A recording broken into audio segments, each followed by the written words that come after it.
Democracy আমাদের দেশে fail, socialism আমাদের দেশে ফেল, ধর্মনিরপেক্ষতা আমাদের দেশে ফেল, ন্যাশনালিজম আমাদের দেশে ফেল, শুধু বাকি আছে ইসলাম। আমি তো আপনাদের সামনে আল্লাহর জাতের কসম করে বলি, মাত্র 3 মাসের জন্য আপনি ইসলামকে বাস্তবায়ন করে বাংলাদেশে দেখেন, চুরি, খুন, রাহাজানি সব বন্ধ হতে পারত ইনশাআল্লাহ। এখন চাইলেই আপনি কাঁটাতারের বেড়াজাল তুলে সব মুসলিম রাষ্ট্রগুলোকে এক রাষ্ট্র বানাতে পারবেন না। এজন্য আমরা এখন ইমারতে ইসলামিয়ার কথা বলি, অর্থাৎ প্রত্যেকটা মুসলিম ভূখণ্ড মানুষের তন্ত্রমন্ত্র দিয়ে চলবে না, প্রত্যেকটা মুসলিম ভূখণ্ড ডেমোক্রেসি দিয়ে চলবে না, প্রত্যেকটা মুসলিম ভূখণ্ড সোশ্যালিজম দিয়ে চলবেন না, প্রত্যেকটা মুসলিম ভূখণ্ড আপনার ধর্মনিরপেক্ষতা দিয়ে চলবে না। কারণ ধর্মনিরপেক্ষতা তো বাংলাদেশ আমরা 52 বছর দেখেছি, আমরা সেকুলারিজমের বাংলাদেশ 52 বছর দেখেছি, সোশ্যালিজমের বাংলাদেশ 52 বছর দেখেছি, ন্যাশনালিজমের বাংলাদেশ 52 বছর দেখেছি, ডেমোক্রেসির বাংলাদেশ 52 বছর দেখেছি।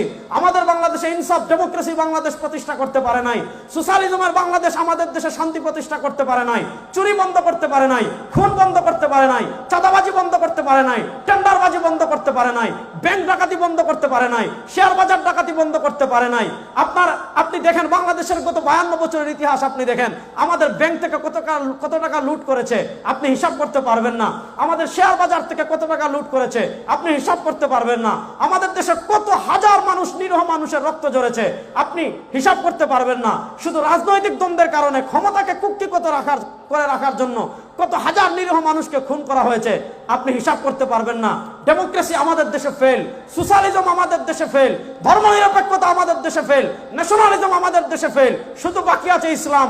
আমি তো আপনাদের সামনে আল্লাহর জাতের কসম করে বলি, মাত্র 3 মাসের জন্য আপনি ইসলামকে বাস্তবায়ন করে বাংলাদেশে দেখেন, চুরি, খুন, রাহাজানি সব বন্ধ হতে পারত ইনশাআল্লাহ, সব বন্ধ হয়ে যাবে ইনশাআল্লাহ।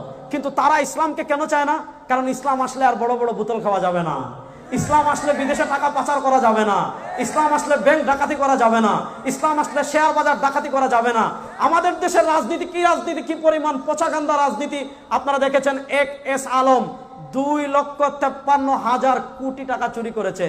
এক দরবেশ আমাদের বাংলাদেশে ছিল, মাশাআল্লাহ কি সুন্দর দাড়ি, মাশাআল্লাহ কি সুন্দর পোশাক, উনি আমাদেরকে গত 15 বছর কোরআনের কথা বলতেন, সহিহ হাদিসের কথা বলতেন, কিন্তু দেখা যাচ্ছে এর আড়ালে 57,000 কোটি টাকা জাকাতি করেছে। এটাই তো আমাদের দেশের রাজনীতির বাস্তবতা।